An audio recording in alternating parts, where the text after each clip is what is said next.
Freya menunggu kedatangan tamu penting dengan harap-harap cemas, sekaligus sedikit takut dirinya bolak-balik berjalan ke kanan dan ke kiri. Beberapa saat kemudian, suara mobil beriringan datang dari luar memasuki kediaman Kennedy. Senyum Freya terbit menghiasi bibir mungilnya. Dirinya begitu lega dan ketakutan yang tak beralasan lenyap begitu saja.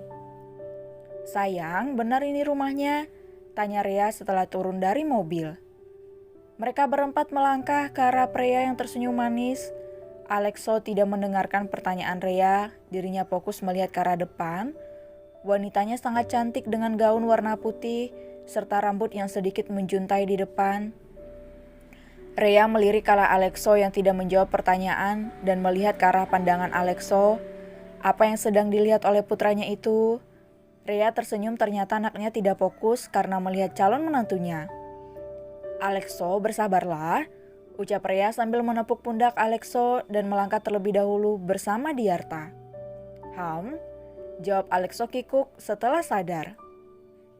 "Bos, jangan membuat malu," bisik Arya di telinga Alexo, kemudian dirinya langsung melangkah terlebih dahulu, meninggalkan Alexo yang masih diam. "Dasar, lihat saja nanti hukuman menantimu," gumam Alexo menatap kesal pada Arya. Alexo melangkahkan kakinya lebih cepat, menyusul kedua orang tuanya. Dan Arya, pada saat Arya akan bersalaman dengan Freya, Alexo menepis tangan Arya serta menatapnya tajam. "Jangan berani menyentuhnya, jika tidak kamu akan tahu akibatnya," ucap Alexo posesif. Dasar pelit."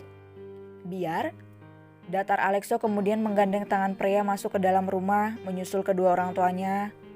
"Untung bos, kalau tidak sudah kupenyet-penyet," gumam Arya pelan agar tidak terdengar oleh orang lain.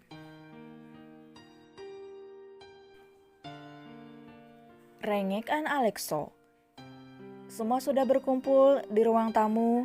Acara lamaran pun dimulai hingga selesai. Setelah itu mereka membahas segala hal tentang pernikahan. Tanggal dan hari sudah ditentukan. Semua tersenyum bahagia, kecuali dua orang sedari acara dimulai hingga sekarang dengan senyuman palsu tentunya. "Alexo, bersabarlah, 1 minggu dari sekarang kamu tidak boleh bertemu calon mantu Momi," ucap Rea menggoda Alexo yang berwajah masam. Kenapa tidak besok saja nikahnya? Kenapa mesti nunggu 1 minggu? Kamu kira ini pernikahan abal-abal? Kita itu harus menyiapkan semuanya. Buktinya Momi bisa membuat lamaran dalam waktu semalam, dan apa gunanya uang jika tidak bisa? Kekeh Alexo. Belum juga selesai bicara, Freya sudah terlebih dahulu mencubit pinggang Alexo.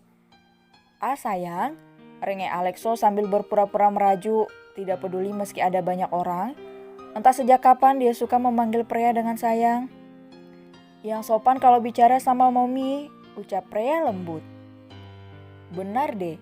Ini baru mantu idaman Momi," ucap Freya sambil tersenyum dan beralih melihat sekeliling mencari sesuatu yang sedari tadi tidak terlihat.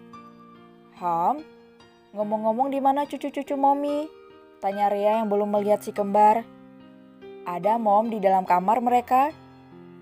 "Kalau boleh Momi mau bertemu mereka?" "Boleh." "Tunggu ya Mom, Freya panggil dulu." "Iya." Freya melangkah pergi menuju kamar si kembar. Tidak berapa lama kemudian Freya keluar dengan si kembar, yang satu dingin tak tersentuh dan yang satunya imut dengan senyuman yang selalu diperlihatkannya pada semua orang yang berada di ruang tamu.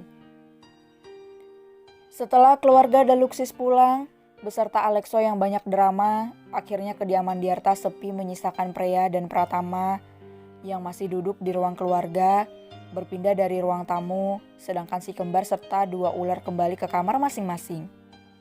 "Pre, apa kamu sudah yakin?" tanya Pratama. Freya diam, bukankah ayahnya sudah setuju kemarin dan tidak mempermasalahkan keputusannya, dan kenapa sekarang bertanya kembali?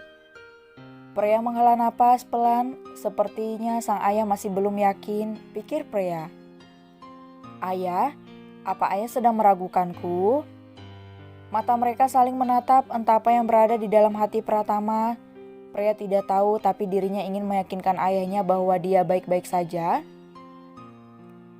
Begitupun Pratama yang menatap Pria mencari keyakinan di dalam mata sang putri. Namun dirinya tidak menemukan keraguan dalam mata putrinya. Dirinya hanya takut, putrinya terpaksa, dan tidak bahagia apalagi Tuan Alex terkenal dengan sifat dingin dan kejamnya di dunia bisnis. Ayah, dengarkan Pria. Pria sudah memikirkan segalanya sebelum mengambil keputusan. Ini jadi Pria, mohon ayah jangan meragukanku. Dan juga ayah harus yakin dengan keputusan Pria. Ucapnya lembut. Pria panjang kali lebar. Baiklah, ayah tidak akan menanyakan lagi, tapi bolehkah ayah memelukmu? Pratama sangat berhati-hati, takut si dua ular itu melihatnya. Pria berkaca-kaca, kemudian berhambur memeluk Pratama.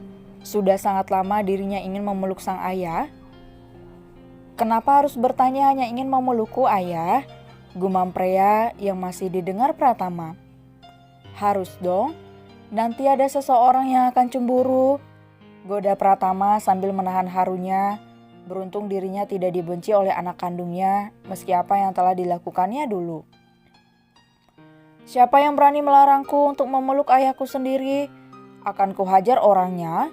Polos Pria yang masih berada di pelukan ayahnya, yang sudah sangat lama dia rindukan.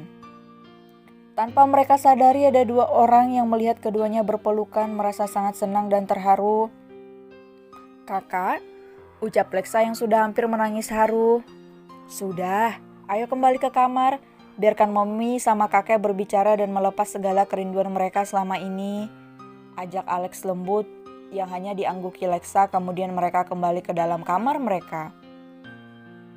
Aku tidak akan membiarkan siapapun yang mengganggu keluargaku, batin Alex. Akan kubuat mereka yang mengganggu keluargaku menderita, batin Leksa. Mom, kenapa harus menunggu 1 minggu lagi sih? Cecar Alexo.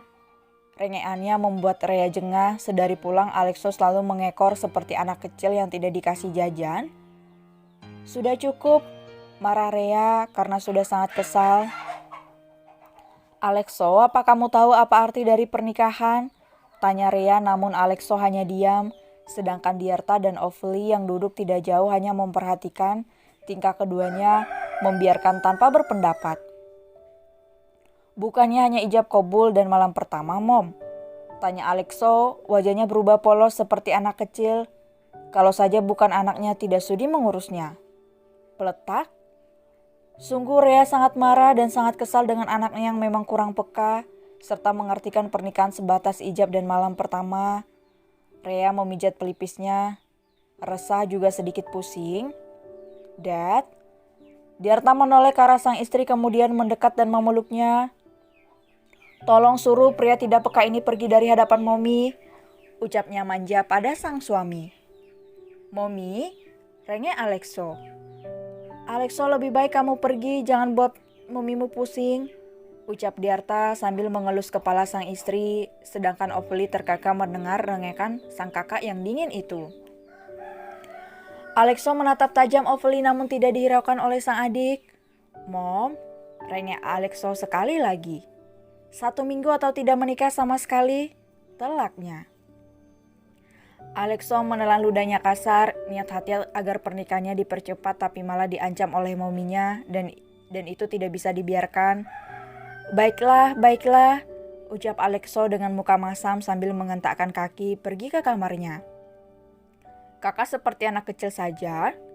Ovely geleng-geleng kepala dengan tingkah sang kakak yang mirip anak kecil.